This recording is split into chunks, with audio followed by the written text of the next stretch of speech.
세계일보 여론조사. 네. 먼저 좀 내용 좀 예, 정리해 세계일보가 주시죠. 창간 35주년을 맞아서 여론조사를 했는데 질문이 아주 단출합니다. 장래 대통령감으로 누가 좋다고 생각하느냐. 주관식으로 물었고요. 네. 이 주관식이 주관식입니다. 선택은 주관식에 한 위원장 26%, 이 대표 26%. 야, 그러니까 이게 주관식으로 물었을 때 네. 이렇게 나왔다는 건 뭐냐면은 사지선다나 뭐 오지선다가 아니라 주관식으로 나왔다는 것은 머릿속에 이미 들어가 있다는 겁니다. 네. 그러니까 지금 한동훈 비대위원장이 차기 대통령감으로 확실하게 이재명 대표의 맞수로 각인을 했고 그리고 작년만 하더라도 조금씩 적었거든요. 맞습니다. 차이가 1, 났어요. 2%씩 적었죠. 차이가 났습니다. 예. 예, 그랬는데 드디어 동률로 올라왔다는 게 중요한 점이라고 생각을 합니다. 예. 그리고 뭐 세대별, 지역별 선호도도 분석을 했는데 한 위원장의 경우에는 60대 이상 그리고 영남 강원권에서 우세했고 이재명 대표는 민주당 지지 성향인 어떤 40대 그리고 호남권에서 선호도가 높았습니다. 그러니까 네. 세대나 지역은 저희의 예상을 크게 벗어나지는 않았습니다. 예. 재밌는 건 이제 결국 이제 수도권에서의 민심일 텐데요. 서울하고 경기 지역을 이렇게 평균을 내보면 결국 비슷하게 나온다 하는 느낌이에요. 네. 그래서 서울하고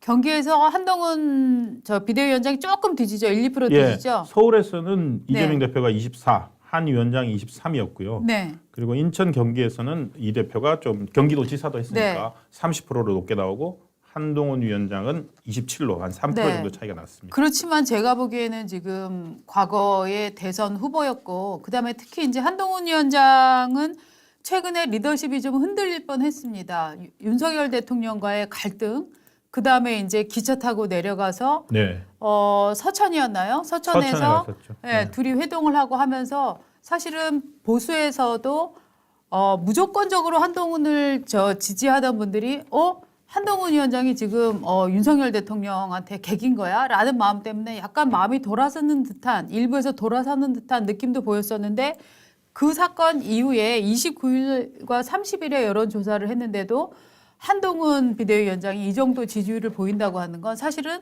아마 네. 그 파동이 없었으면은 이재명 대표를 더 능가했을 수도 있어요. 그렇죠. 네. 사실 근데 어차피 추세를 많이 여론조사 같은 경우는 추세를 많이 보는데 네. 추세를 본다면은 한동훈 비대위원장은 이렇게 법무부 장관 시절부터 해가지고 네. 계속 상승을 보이고 있거든요. 네, 네. 반면에 이재명 대표는 이렇게 떨어지고 있는 상황입니다. 네, 네. 그러니까 추세로 봤을 때는 한동훈 위원장이 승자가 아닐까. 이게 좀 다른 조사긴 한데 갤럽의 그 차기 대통령 선호도 질문을 보면은 네. 작년 6월에 한동훈 비대위원장 같은 경우에 법무부 장관이었는데 그때 11%였어요. 네.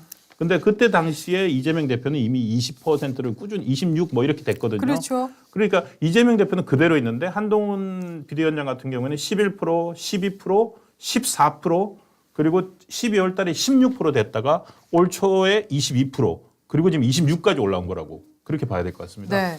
지금 뭐 이제 이 국민의힘에서는 운동권 정당 정말 운동권 특혜, 운동권 언제까지 해먹을 거냐, 무슨 사골이냐, 몇 번 울고 먹냐 이런 얘기가 나오는데 요 부분에 대해서도 좀 물어봤어요. 국민의힘이 총선 전략으로 내세운 네. 운동권 정치 심판론 어떻게 보느냐라고 했더니 야 기가 막힙니다.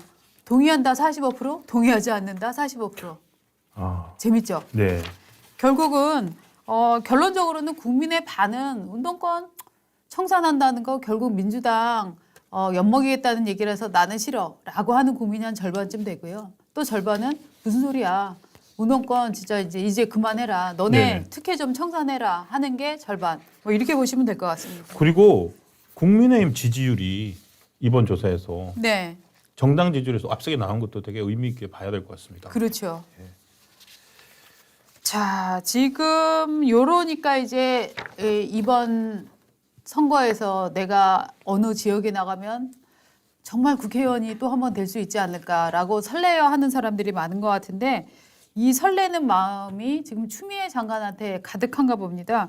왜냐하면 지금 네. 민주당 이름으로 국민의힘 이름으로가 아닌 정체불명의 누군가 하는지 모르는 여론조사 결과들이 많이 돌아다니고 있어요. 네. 뉴스원에서도 그 얘기를 하나 갖고 썼는데 민주당에서 공식적으로 조사를 한 건 아니랍니다. 그러니까 그런데 지금 선답, 최근에 예, 최근에 이제 여러 조사를 하나 했는데 동작을에서 동작을을 대상으로 해갖고 이수진 의원 현역이죠. 네. 그 취권 이수진 있지 않습니까?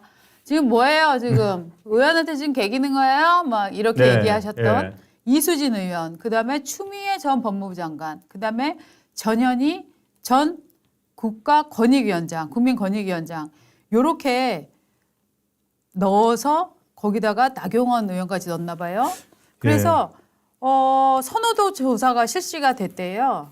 이건 무슨 뜻이냐면 자, 나경원에 맞설 대항마로 이수진, 추미애, 전현희 뭐 이런 사람들을 후보군으로 보고 있다라고 네. 하는 뉘앙스잖아요. 여론조사를 한다는 것 자체가. 그러니까 이른바 그 지금 민주당 쪽에서는 공천 앞두고 네. 적합도 조사라고 해가지고 맞습니다. 그러니까 후보자별 적합도 조사라고 해서 지금 뭐 여러 그러니까 많이 이것저것 넣어서 돌려보고 있답니다. 한 네. 한 100명 뭐 네. 이런 정도 가지고서요. 그래서 뭐 예를 들어서 여기 이 선거구에 예를 들어서 성남 분당을 같은 경우에 성남 같은 경우에 지금 뭐 윤영찬 넣었을 때, 현건택 네. 넣었을 때 그럼 뭐 이런 거 돌리듯이 아마도 동작을에도 그걸 한 모양인데 네. 왜냐하면 지금 현재 현역인 민주당 이수진 의원은 네. 여기 사실 승산이 없거든요. 엊그제 네. 양승태 대법원장 그 전 대법원장 판결도 나왔듯이 그걸 자기가 그 양승태 사법 리스트에 있는 인물이라고 해서 그걸 고발한 그거 가지고 공천받아서 민주당 국회의원 배지까지 달았는데 지금 판결문에 이수진 이름이 없다는 거 아닙니까? 네, 맞습니다. 완전 허위 고발이다. 네. 도대체 그 뭐냐? 그리고 두 번째 방금 말씀하신 것처럼 각종 뭐 국감장이나 이런 데서 정말 술 취해서 국감하는 거 아니냐? 이런 네. 얘기까지 들을 정도였거든요. 비우는 겁니까 지금? 막 이런 식. 그래서 그 지금 민주당에서는 어떻게 본다면 적합도 조사를 할 수밖에 없는 게 네. 누구를 내세울 거냐. 네. 그걸 해야 되거든요. 왜? 맞습니다. 국힘에서 지금 거기 다시 찾겠다고 그렇죠. 나경원 전 대표가 거기 나오겠다고 하거든요. 그렇죠. 지금 뭐 운동을 열심히 하고 있는 그렇죠. 사진들이 이제 많이 나오고 있는데. 근데 추미애가 나왔어요. 그렇죠. 근데 여기에 그러면은 후보군에 예. 추미애가 있는 거 아니냐라고 이제 생각이 될 수밖에 없는 거죠. 그런데 지금 당 차원에서는 당에서 공식적으로 조사한 건 아니다라고 예. 지금 부인을 하고 있는데 이 지난 21대 총선에서 보면은 예. 이수진 52.16, 나경원 45.04 뭐 예. 이렇게 얻었단 말이죠. 비등비등한 그때 이제 게네요. 워낙에 이제 정말 국민의힘에 대한 반감들이 높은 상황에서 이게 선거가 치러졌기 때문에 이수진 씨가 사실은 일종의 얻어 걸렸다 뭐 이렇게 네. 볼 수도 있는 건데 결국은 이번에도 그러면은 판사 대 판사, 이수진도 판사, 그러니까요. 나경원 의원도 판사 출신인데 이번에도 그러면 추미애 전 대표도 판사 출신, 나경원 의원도 판사 예. 출신. 그러니까 한양대 출신 판사와 서울대 출신 판사, 혹은 민주당 출신 판사와 국민의힘 출신 판사. 뭐 이런 식의 대결들이 될 수 있는 것 같아요. 야, 이 네. 소식을 듣고 네. 정말 기뻐할 사람이 있을 것 같아요. 누구요? 고민정 의원. 광진. 예. 원래 이제 그렇죠. 추미애 의원 같은 경우에 전 의원 같은 경우는 광진을 해서 네. 자기 지역구였잖아요. 거기서 네. 계속 해왔고 이번에도 이제 재출마하겠다고 하니까 네. 다들 혹시 광진 원래 자기 지역구로 가나? 그러면 지금 고민정 최고위원은 어떻게라고 했는데 이렇게 동작을로 기가 막히게 추미애를 뽑아서 넣을 곳이 생긴 거 아닙니까? 그러니까 고민정 의원은 한숨 돌렸을 것 같은데요. 비꼬는 겁니까? 비꼬는 겁니까 지금?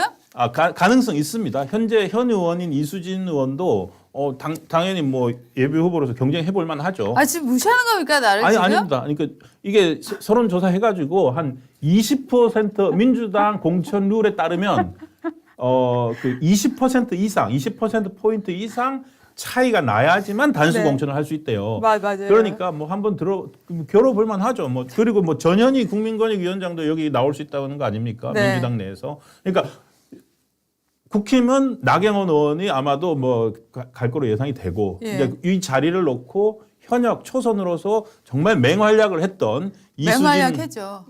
이수진 의원과 그리고 중진급인 추미애 네. 그리고 또 버티기는 정말 잘 버티는 국민권익위원장 출신의 전현희 의원, 네. 전현희 전 의원 이렇게 세 명의 여전사들 욕하는 겁니까 지금? 전현희? 아니 그러니까 좀 정말로 영향을 이미지에 미치니까 빙의에서 좀 이제 빠져나오시죠. 네. 예. 그래서 동작들이 재밌게 될 것 같아서. 그러니까요. 저희가 사실은 이제 이른바 한강 벨트라고 해서 서울 수도권 판세 분석할 수 있는 것들이 이제 시작이 되고 있는데 그거 좀 미루고 동작을만 예. 해가지고 하나만 해도 이렇게 재밌게 그려져요. 그러니까요. 앞으로 정말 진짜 선거에 예. 이게 판세를 이렇게 보거나 누구 대진표를 보는 건 굉장히 재밌을 것 같아서 저희가 다음 주에 여러분들 한눈에 근데 기사 다 보시려 힘드시잖아요. 그래서 저희가 한눈에 쫙 보실 수 있게 재미있는 지역구 한번 정리해 갖고 좀 보여드릴게요.